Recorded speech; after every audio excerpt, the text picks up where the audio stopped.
ব্যবসায়ীদের পক্ষ থেকে আকাশ ভাইয়ের আগমন শুভেচ্ছা স্বাগত। আমাদের কোনো কর্মী করে আসবে না, শুধু ব্যবসায়ী থাকবে, আমাদের কোনো কর্মী আসবে না, কেউ এখানে থাকবে না, একজনও না। এবার তো আমাদের সকলের মধ্যমণি আমাদের আব্বাস ভাই এসে আসন গ্রহণ মঞ্চে উপস্থিত হয়েছেন, উনি আসন গ্রহণ করবেন। আমি আবারও অনুরোধ করছি শুধু ব্যবসায়ী ভাইয়েরা হলের ভিতরে থাকবেন। হাসেম ভাই উনি প্রধানমন্ত্রী এবং খালেদা জিয়ার বিশেষ মনোযোগের ব্যবস্থা সেগুলো যাতে করবেন। সেটা হলো সামনে নির্বাচন, খুব দেরি নাই, কিন্তু আজকে দিনটা বাদ দিলে 15 দিন, 15 দিন পর বাংলাদেশের ভাগ্য নির্ধারণ হয়ে যাবে, আমরা কোন দিকে যাচ্ছি, কোন দিকে যাব।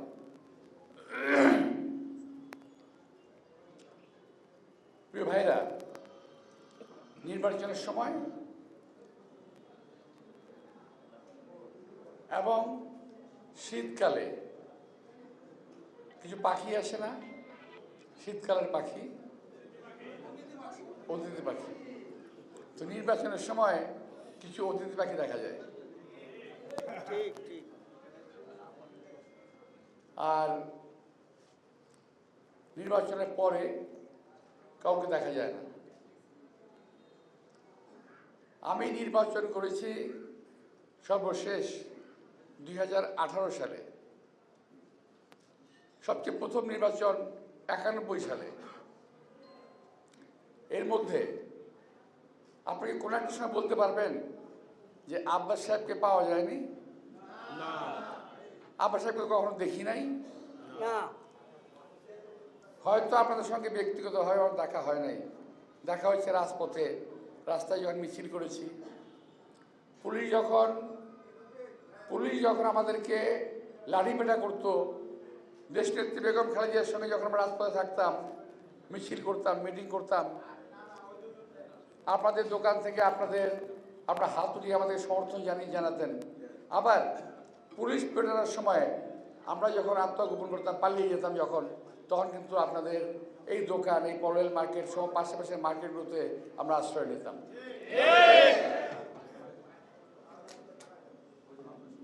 সেগুলো হলো একটা যুগ, একটা সময়।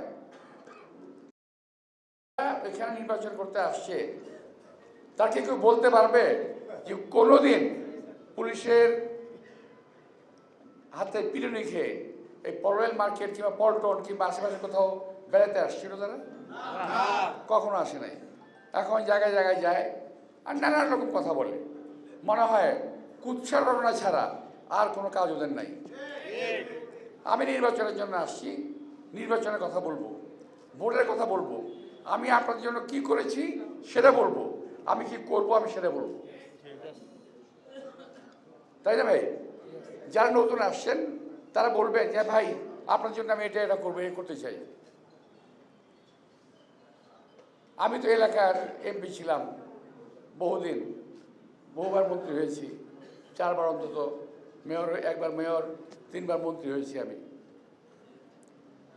এলাকার কোনো লোক কখনো বলতে পারবে না মির্জা আব্বাস সাহেবের কাছে কোনো কাজে গিয়ে আমি খালি হাতে ফিরে এসেছি। তবে আমার একটা অভ্যাস খুব খারাপ আছে, এই অভ্যাসটা যায় নাই, আমি এটাকে তাড়াতে পারি না ভাই, বহু চেষ্টা করছি। সেটা হলো এই, যে কাজটা আমি করতে পারবো সেটা আমি ঝটপট করে ফেলি সঙ্গে সঙ্গে, আর যেটা আমি করতে পারি না কিংবা পারবো না আমি চটপট বলে দিই ভাই এটা আমি পারবো না। তো এই যে সঙ্গে সঙ্গে বলে দেওয়া, এটা অনেকে আবার সহ্য করতে পারেন না, অনেকে মানতে পারেন না, কিন্তু ওখানে ভাবতে চান না যে কাজটা আমি পারবো না করতে, সেই কথাটা আপনাকে আশ্বাস দিয়ে আমার লাভটা কি? আমি যদি আপনি মিথ্যা আশ্বাস দিই তাহলে কি দাঁড়াবে ঘটনাটা? আপনি আমার আশায় বসে থাকবেন, তাই না? যে আমার সাথে বলছি কাজটা করবে কিংবা করে দেবে, আপনি আমার আশায় বসে থাকবেন, আপনার আর কোনো কাজ হবে না, আমিও করলাম না, কাজও হলো না। কিন্তু যদি আমি বলে দিই যে ভাই এই কাজটা আমাকে দিয়ে হবে না, আমার একটা দরজা আপনার জন্য বন্ধ হয়ে যেতে পারে, কিন্তু সামনে আপনার 1000 দরজা খোলা হয়ে যাবে। আপনি বিভিন্ন জায়গায় যেতে পারবেন, তবদি করতে পারবেন, সমস্যা সমাধানের জন্য চেষ্টা করতে পারবেন। এই একটা বদভ্যাস আমার আছে, আমাকে মাফ করে দিন আপনারা। এই বদভ্যাসটা আমাকে আমি ছাড়তে পারিনি, কারণ মিথ্যা কথা বলা আমার মধ্যে নাই, আমি পারি না বলতে এটা। তবে আমি ফেরেশতা না, এটা ঠিক, আমি ফেরেশতা না। মাঝে মাঝে একটা কথা বলতে হয়, হাসতে হাসতে বলি, খেলতে খেলতে বলি, কিন্তু ব্যক্তি স্বার্থে কোনো মিথ্যা কথা বলি না।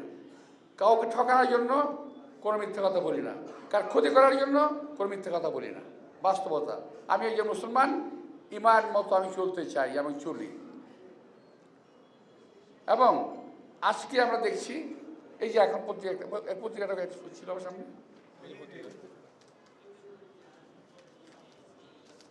এই পত্রিকাটা আমাকে দিল একজন। এখানে একজন কথা বলছে, একজন নেতা বলছে চাঁদাবাজি না ছাড়লে কমপ্লিট লাল কার্ড। আমি বলতে চাই ভাইরে, এই চাঁদাবাজি আপনারা করেন, আমরা তো না। এটা তো আপনারা করতেছেন, করে অপবাদ দিচ্ছেন আরেকজনকে। বিএনপি আগে ক্ষমতায় ছিল না? 3 বার ক্ষমতায় ছিল বিএনপি, চাঁদাবাজি হয়েছে? বিএনপি ক্ষমতায় নাই, আওয়ামী লীগ আসছে, চাঁদাবাজি শুরু হয়েছে। অনেক সমস্যা শুরু হয়েছে, অনেক। কারণ এই সরকারের একটা মহল আছে যারা বিএনপিকে কালিমালিপ্ত করে নির্বাচনটা করতে চায়। যদি যদি চাঁদাবাজি কেউ করে, আমি চ্যালেঞ্জ করে বলেছি বারবার, এই সরকার কেন গ্রেফতার করছে না ওদেরকে?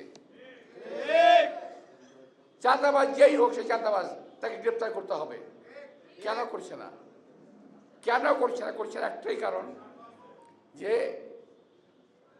ভাই অনেক ব্যাপার আছে, আমি বললে তো সময় লাগবে। শোনেন, আমি 5 তারিখের পরে দেখলাম চাঁদাবাজিটা একটু বেড়ে গেছে। তখন আমি 2টা গাড়ি, 20টা আমার দলীয় ছেলে এবং কয়েকটি টেলিফোন নাম্বার দিলাম, মাইকিং বন্ধ করলাম, যে যেখানে কোনো রকম দখলদারি চাঁদাবাজি হবে আপনারা আমাকে জানাবেন, ফোন করবেন, ওখানে সঙ্গে সঙ্গে আমার লোক চলে যাবে। আপনার করেছিও তাই, আল্লাহর রহমতে। মিথ্যা বলি নাই, মিথ্যা বলছি না, হয়েছেও তাই, বন্ধ ছিল। কিন্তু এখন যখনই দেখলাম সব ঠিকঠাক হয়ে গেছে, আমার তো ঢাকা শহর দেখার দায়িত্ব না, পারিও না করতে, আমার এলাকার দেখার দায়িত্ব না আমার। বন্ধ করলাম, আবার শুরু হয়ে গেল। এখন তো যারা বলছেন, যারা এই কথা বলছেন লাল কার্ড দেখাবেন, আরে ভাই জনগণ আপনাদেরকে লাল কার্ড দেখাবে 12 তারিখের পরে। বিএনপিকে কিছু হলেই খুব সহজ পেয়ে গেছে, মানে ভাবসাবটা এরকম কি জানেন, বিএনপি এখন ক্ষমতায় আছে। বিএনপি ক্ষমতায় আছে, যেভাবে হাসনাকে তাড়াইছে একইভাবে বিএনপিকে তাড়াবে, এরকম একটা ভাবসাব। আরে বিএনপি তো ভাই ভেসে আসা দল না, বিএনপি জনগণের দ্বারা তৈরি একটা দল, জনগণের সঙ্গে সম্পর্ক আছে বিএনপির। আপনাদেরকে যেখানে এখানে আসছেন আপনারা, আপনাদেরকে পয়সা দিয়ে আনা হয়েছে? বিএনপি নেতা কর্মী সমর্থকদেরকে পয়সা দিতে হয় না। তবে এই কথা স্বীকার করতে হবে যে বাংলাদেশে চাঁদাবাজি যদি বেড়ে থাকে, বেড়েছে, বিশৃঙ্খলা বেড়েছে, রাস্তায় চলাচলে বিশৃঙ্খলা বেড়েছে,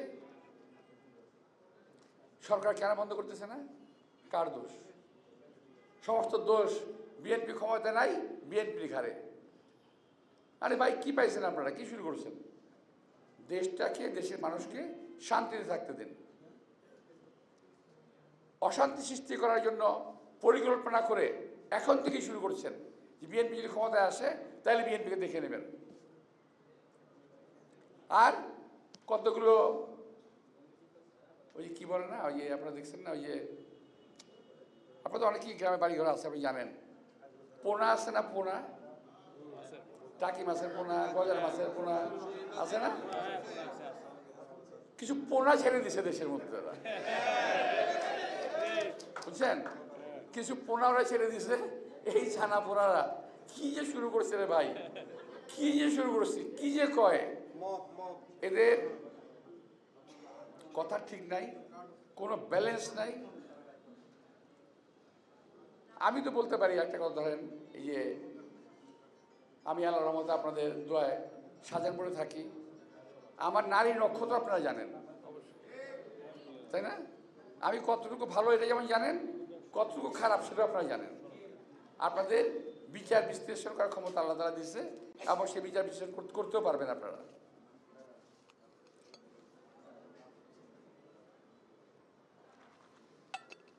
এখন যে পোনারা আসছে, এদের সম্বন্ধে আপনাকে জানেন? ওদের ঠিকানা জানেন?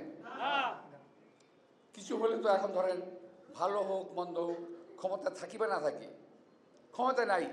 এই যে 17 বছর ক্ষমতা নাই। আমি যখন জেলে গেছি তখনও তো আমার বাসায় লোক গেছে, কোনো বিপদ আপদে পড়লে আমার বাসায় আমার স্ত্রীর কাছে গেছে।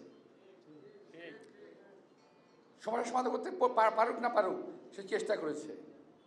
জেল থেকে বেরিয়েছি, আমরা ক্ষমতা নাই, তারপরেও তো আমার কাছে লোক গেছে, এখনও যায়। এই সাহায্য সেই সাহায্য, ছেলের বিয়ে, মেয়ের বিয়ে, কিডনি অপারেশন, বহু কিছু।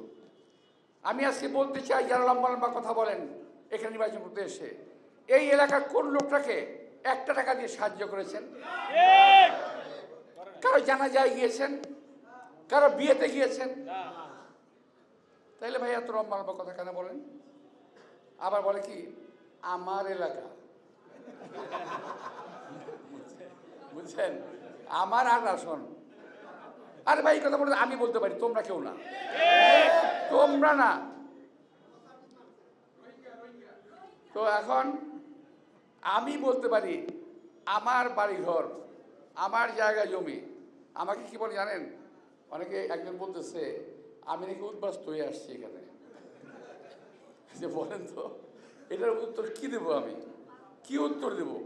আমি উত্তর দিতে চাই না। আমি আজকে বললাম, যেহেতু আমরা একটা ঘরের লোক, যেহেতু যদি মাইক না থাকতো, টেলিভিশন না থাকতো, আর কথা বলতাম, এগুলো সব টেলিভিশন চলে যাবে। তো আমি আর বলতে চাই না। তো যাই হোক, তো এখন আমি বলছি ভাই, নির্বাচন করতে আসছেন, আমি আপনাদেরকে চায়ের দাওয়াত দিয়েছিলাম যে বাসায় আসেন, চা খাই, কথাবার্তা বলি। বলে আমি এটা ওনাকে হুমকি দিয়েছি। বলি উনি বাসায় চা খাওয়ার দাঁত দিয়ে হুমকি দেয়, আর কি মহা মুসিবত। আবার অনেকে বলে আমি খুব আশঙ্কার মধ্যে আছি। আরে ভাই কি এমন একটা লোক আপনি আশঙ্কা থাকবেন? আরে ভাই আপনি কে এমন একটা লোক? তো আসলে ওদের কথাবার্তা শুনে সত্যি কথা বলতে গেলে কি, আমি বলতেছি, আমি একেবারে কসম করে বলতেছি, আমি আতঙ্কিত, আমি ভীত। এই কারণে খোদা না করুক কোথায় কি হয়ে যাবে। নির্বাচনের সময় অনেক ঝামেলা হয়, সমস্ত দোষ নন্দ ঘোষ, মির্জা আব্বাসের। তো আমি কোথায় গিয়ে হাতি মারা গেল, আমি গেলাম ভালো মতো দেখতে, তাও আমি দেখতে, আমার ইচ্ছা ছিল না যাওয়ার, কিন্তু আমাকে আমার পার্টি থেকে নির্দেশ দিল। আমার স্ত্রী, আমার ওয়াইফ আমাকে বললো যে তোমার এলাকার একটা এই ছেলে ইলেকশন করতেছে, আহত হয়েছে, তুমি যাও। আমি আসলে দেখি নাই, টেলিভিশন স্ক্রিনে আসছি কি আমি দেখি নাই। যখন দেখলাম, আমি ওদের নেতারা যাওয়ার আগে আমি গেছি। তো ওখানে যাওয়ার পর মনে করলো মির্জা আব্বাস এতিমের মতো আসছে, কিছু একটা ধুলাই টুলাই দিয়ে দিই। অনেক প্রক্রিয়া শুরু করলো। পরবর্তী পর্যায়ে যখন আমাদের ছেলেপেলে যাওয়া শুরু করলো, তখন দেখলাম যে ওনার সব ল্যাস ঘুরে পড়া গেল গিয়ে। এখন আবার অনেক কথা, নোংরা বাজে বাজে কথা বলতেছে। কালকেও দেখেন একটা কথা বলছে, এগুলোর উত্তর দেওয়া আমার সাজে না, আমারই বয়সে। আমি সত্যি কথা বলি, তোমাদের ওই বয়সে ঢাকা শহরকে দাপিয়ে বেরিয়েছি। আমি ঢাকা শহরে স্কুলে পড়েছি, Motijheel central government high school, Siddheswari high school, ওখানে আমি লেখাপড়া করেছি। জগন্নাথ কলেজে পড়াশোনা করেছি, এখনকার তিতুমির, আজকে এক সময় জিন্না কলেজ, জিন্না গভর্নমেন্ট কলেজে পড়াশোনা করেছি। ঢাকা শহর জুড়ে আমার বন্ধু বান্ধব আত্মীয় স্বজন জুড়ে আছে, ঢাকা শহর জুড়ে। এমন কোথাও নাই যেখানে আমাকে গেলে আমাকে ওই সময় চিনত না। তো তোমাদের যদি বয়সটা আমার থাকতো, আমি জানি না আজকে কী হয়ে যেত, আমি জানি না, আমি বলতে পারবো না। আমি আমার কর্মীদেরকে নিবৃত্ত রেখেছি, বারবার বলছি, এখনো বলি, যে যত কথা বলুক, যে যত কাজ করুক, আমরা ওদের কোনো ফাঁদে পা দেব না। এগুলো কিন্তু একটা ফাঁদ। মানে বাপটা কি জানেন, আরে আরেকটা দিয়ে দেখ, আরেকটা মার, এরকম একটা ভাবার। তো আমরা কিচ্ছু দেবো না ভাই, আমরা শুধু ভোটের জন্য আসছি, ভোট চাবো। তুমিও ভোট চাও, এলাকার জন্য কি করেছ সেটা বলো, কি করবা সেটা বলো। আমিও বলি এলাকার জন্য আমি কি করেছি, আমি কি করব আমি বলি। আসো তোমরা নির্বাচন করো, অসুবিধা কি? আমরা নির্বাচন করি নাই, আওয়ামী লীগের সঙ্গে নির্বাচন করেছি, আওয়ামী লীগের সঙ্গে 91 সালে। কই মারামারি হয়েছিল, জগাজগি হয়েছিল? মুজাফর হোসেন পল্টু সাহেব আওয়ামী লীগের প্রার্থী ছিল, উনি কি আমাকে গালি দিয়েছিলেন? দেয় নাই। আমি কি ওটাকে গালি দিয়েছি? দিই নেই। কারণ আমরা বিশ্বাস করি গণতন্ত্র আর সৌহার্দ্য একসঙ্গে চলতে হয়, পাশাপাশি চলবে। গণতন্ত্র এবং সৌহার্দ্য, কথা হবে, গালিগালাজ নয়, বাস হবে, তর্ক হবে, গালিগালাজ নয়, ঝগড়া নয়। তোমরা তো মনে হয় পায়ে পাড়া দিয়ে ঝগড়া করার ব্যবস্থা করতেছো। তবে আমরা মাত্র কয়েকটা দিন সময় আছে, মাটি কামড় দিয়ে আমরা পড়ে থাকবো, পড়ে আছি। ইনশাআল্লাহ আমরা জনগণের কাছে যাচ্ছি। আপনাদের আপনারা আসছেন, আমিও আসছি আপনাদের কাছে। আসুক না, ওরা আসুক। এখন নানান রকম কথাবার্তা বলে জনগণকে বিভ্রান্ত করা হচ্ছে।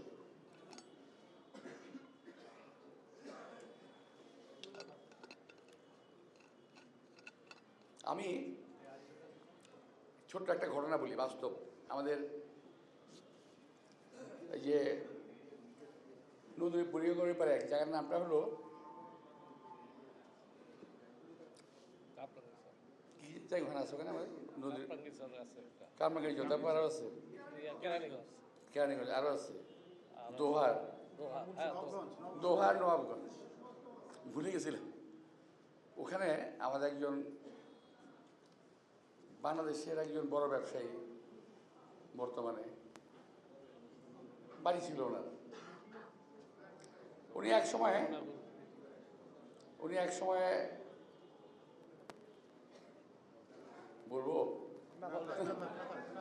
থাক না, বলবো না, গল্প মানে কথা হইলো যে আমার উদ্দেশ্য হইল যে আমি ওই বাসায় ডাকাতি করবো, ওই বাসাটায় কোনায় বাসায় ডাকাতি করবো। উদ্দেশ্য যদি এমন হয়, সে করতো কি জানেন, এই পারে একটা বাড়িতে আগুন লাগাই দিত, এই পারে সব মানুষ চলে যাইতো আগুন নিবানোর জন্য, আর উনি ওখানে গিয়ে সব বাড়ি লুটপাট করে নিয়ে চলে যেত।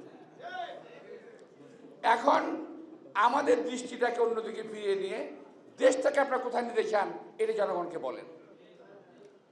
এটা এখন কিন্তু ভালো লক্ষণ না। ওরা কিন্তু দেশকে অন্য কোনো পথে নেওয়ার প্রচেষ্টা করতেছে। বিএনপিকে কালার করে, বিএনপি গায়ে রং মেখে নিজেদের স্বার্থ হাসিলের চেষ্টা করতেছে একটা মহল। এদের হাত থেকে সাবধান থাকতে হবে। প্রিয় ভাইরা, কথাগুলো বলতে হলো, আমার সাংবাদিক ভাইরা আছে, যদি কিছু না বলি ওরা লিখবে কি, সমস্যা আছে, আবার লেখার জন্য বলতে হয়।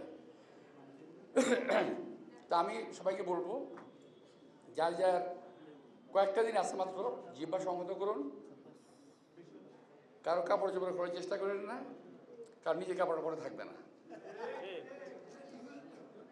তো এখানে আমার যতগুলো সমর্থক, আমার যতগুলো ভক্ত আছে, আমার যতগুলো মুরব্বী আছে এখানে, তোমার তো ভাই অতগুলো আত্মীয়ও নাই। লম্বা লম্বা কথা বলো কার সঙ্গে ভাই, কেন কার বলো, কি দরকার বলার? যাও বলো, দেশে গিয়ে কথাবার্তা বলো, অসুবিধা কি আছে? ওখানে সব আছে তোমার। তো এখন ভাই আপনাদের একটা কথা হলো যে আমার কথা শুনে এখানে তালি দিয়ে আমাকে খুশি করতে পারবেন, কিন্তু দেশের স্বার্থে, দেশে ভালোর জন্যে ইলেকশনের দিন আপনাদেরকে সকাল সকাল ভোট দিয়ে যেতে হবে, মা বোনদেরকে সঙ্গে নিতে হবে, এবং মা বোনকে সঙ্গে নিতে হবে। বলতে হবে, আমি যে আপনার কথা বলে গেলাম, কিছু গল্প বললাম, কিছু কথা বললাম, বাসায় একটু আলোচনা করবেন খাওয়ার টেবিলে। আমি সমস্ত মা বোনের কাছে ভোট চেয়েছি, এটাও বলবেন। আবার এখানে যারা আছেন, যদি আপনারা এক একজন 5টা থেকে 10টা ভোট কালেক্ট করেন, যে এটা ধানের শিশির চেয়ারম্যান সাহেবকে দিতে হবে, এটা খালেদা জিয়ার মার্কা, এটা সুজিয়ার রাষ্ট্রপতি জিয়ার মার্কা, ভোটটা দিতে হবে, যদি বলেন নিশ্চয়ই তারা ভোটটা দেবে।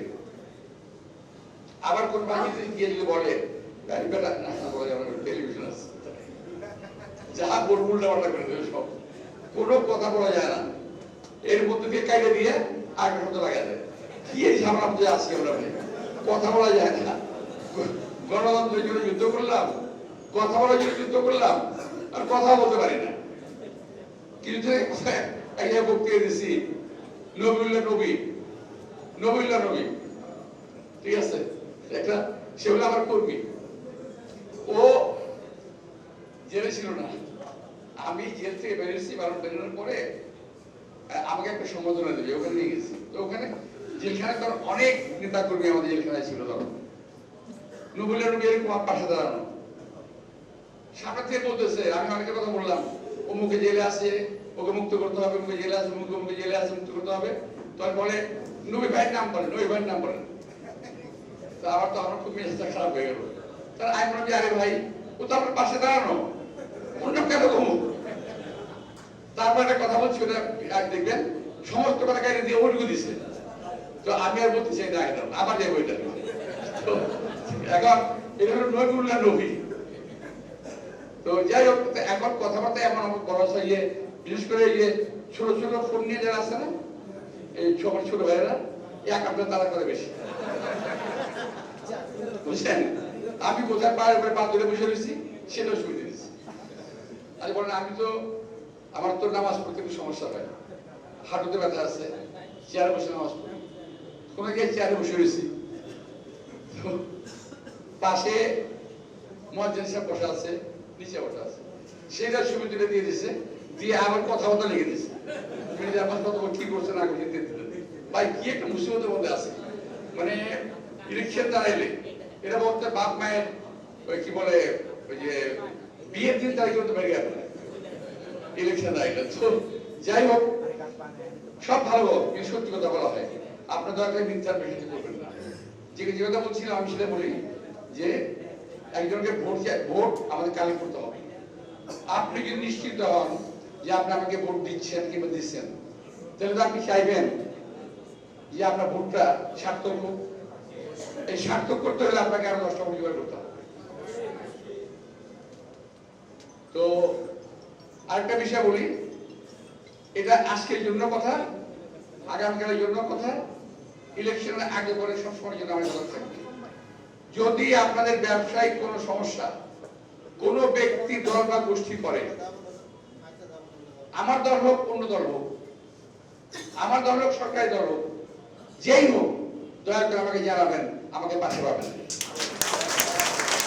এবং এই কথাটা মনে করবেন না কখনো উনি তো অমুকের লোক, উনি তো অমুকের ভাই, এই কথাটা ভাববেন না। কোন যে লোক আমার এলাকার জনগণের সমস্যা সৃষ্টি করবে, সে আমার কোনো বাপ ভাই আত্মীয় স্বজন না। কথা পরিষ্কার মনে রাখবেন যে আমি নিজে কথা বলে গেলাম, যদি কেউ কখনো এমন যদি হয়, আমি আগে বলেছি, এখন উনি বলে গেছেন আপনি যে আগে ধরে বাইরে ফেলবেন, কোনো কথা নেই, পরে দেখা যাবে কি হয় না হয়। তো প্রিয় ভাইরা, সত্য মুরব্বী আর মা বোনেরা, আপনারা দয়া করে নির্বাচনের দিন একটু ধৈর্য ধরতে হবে। কারণ আমাদের যে প্রতিপক্ষ একটি দল আছে, তারা কিন্তু অত্যন্ত সুসংগঠিত, ওরা সংগঠিত, ক্রিমিনালের সাথে সংগঠিত হয়, যারা ক্রাইম করে ওরা সংগঠিত হয়, আর আর্মিরা সংগঠিত হয়, আইন শৃঙ্খলা বাহিনী সংগঠিত হয়। আমরা তো অত সংগঠিত না হয়তো, আর 17 বছরের আন্দোলনে, 17 বছরের নিপীড়নে আমাদের নেতা কর্মীদের আসলে একটু ঝামেলা হয়ে গেছে। তো ওরা যা পারবে আমরা তা পারবো না। তবে এবার আমাদের করতে হবে, ওরা যদি ফজরের নামাজ পড়ে গিয়ে ওখানে লাইনে দাঁড়ায়, আমরা দরকার বলে ফজরের ওখানে গিয়ে নামাজ পড়বো, ওখানে গিয়ে নামাজ পড়বো, ওরা যদি লাইন ধরে আটকে রাখে আইডেন্টি কার্ড চ্যালেঞ্জ করবেন, এই ভাই এতগুলো একটা আছে আইডেন্টি কার্ড দেখি কোন জায়গায় আছে, ভোট দিচ্ছেন কিনা ধরতে হবে, ছাড়া যাবে না। ওরা চেষ্টা করবে যাতে ওরা জানে যে ইলেকশনে ওরা জিততে পারবে না। ওরা কি করবে যাতে বিএনপি ভোটাররা ভোট দিতে না পারে, এই জন্য রাস্তা আটকে রাখবে, লাইন ধরে থাকবে, এটা ছাড়বে না, করতে পারে। তো দয়া করে আপনারা সব দিক খেয়াল রেখে পরিশেষে দেশকে আমি একা ভালোবাসলে হবে না, সবাইকে ভালোবাসতে হবে। যাকে আমরা কিন্তু দেখেন স্বাধীনতার পর আজ পর্যন্ত দেশটাতে আমরা কিন্তু শান্তি আনতে পারি নাই। যখনই শান্তির দিকে দেশ গেছে তখনই কেউ না কেউ মারা গেছে। শহীদ রাষ্ট্রপতি জিয়া রহমান চেষ্টা করেছিলেন, আল্লাহকে বেশ নসিব করুন। ওনার সময় আমরা প্রাণামে ছিলাম, 91 আমরা প্রাণামে ছিলাম। পরবর্তীতে আসে আন্দোলন করে সরকার পতন ঘটালো, তাও পতন ঠিক না। আমরা আসিনার মতো বান্দামি করি নাই যে আমরা 5 বছর পর পর ক্ষমতা ছেড়ে দিতে হবে।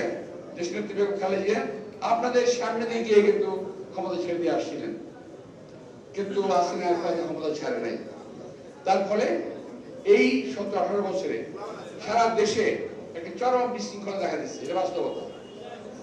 আর এই সরকার সে বিশৃঙ্খলা দমনের চেষ্টা করে নাই, শৃঙ্খলা করার চেষ্টা করে নাই, কারণ এই সরকার দায়িত্ব নাই, তো এটা তো বিনা ভোটে। তো প্রিয় ভাইয়েরা, আমরা আমাদের দায়িত্ব নিয়ে ইনশাআল্লাহ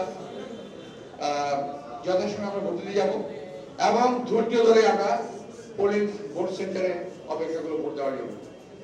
আমি আপনাদের সকলে দোয়া এবং ভোট কামনা করে আপনার পরিবারের, আপনার আত্মীয় স্বজনের একটি ভোট কামনা করে আমার জন্য কয়েকটি ভোট কালেকশন করবেন, এই কামনা করে আমার বক্তব্য আমি শেষ করছি। আল্লাহ হাফেজ। বাংলাদেশ জিন্দাবাদ। আসসালামু আলাইকুম।